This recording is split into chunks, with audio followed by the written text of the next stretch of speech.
નમસ્કાર મિત્રો, મારી પીઆર ગુજરાતી ચેનલમાં તમારું સ્વાગત છે। મિત્રો, નાઇજીરિયાના સેન્ટ્રલ બેન્ચુ રાજ્યના એલેવટા ગામમાં ગોળીબારની ચોંકાવનારી ઘટના બની હતી। એમનેસ્ટી ઇન્ટરનેશનલ નાઇજીરિયાએ શનિવારે જણાવ્યું હતું કે શુક્રવારે મોડી રાતથી શનિવારે વહેલી સવાર સુધી બેન્ચુના એલાવટા ગામમાં બંદૂકધારીએ હુમલો કર્યો હતો। આ હુમલામાં 100થી વધુ લોકો માર્યા ગયા છે।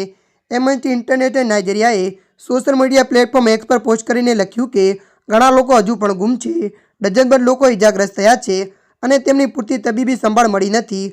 અનેક પરિવારોને તેમના રૂમમાં બંધ કરીને જીવતા સળગાવી દેવામાં આવ્યા હતા। આ હુમલાઓના કારણે લોકો મોટા પાયે વિસ્થાપિત થઈ રહ્યા છે। નાઇજીરિયાના બેન્ચુ રાજ્યમાં ઉત્તરના મુસ્લિમ સમુદાય અને દક્ષિણના ખ્રિસ્તી સમુદાયનું સંગમ સ્થાન છે। આ વિસ્તાર ઘણીવાર જમીનના ઉપયોગ અંગે પશુપાલકના ખેડૂતો વચ્ચે વિવાદનું કેન્દ્ર રહે છે।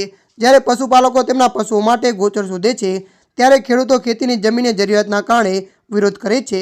આ સંઘર્ષો ઘણીવાર વૈશ્ય અને ધાર્મિક તણાવ હિંસામાં ફેરવાય છે। ત્યારે મિત્રો, હાલ માટે આટલું। મળીશું નવી અપડેટ સાથે। જો તમને અમારો વિડીયો પસંદ આવે, લાઇક, શેર અને સબસ્ક્રાઈબ કરી નાખજો। ધન્યવાદ।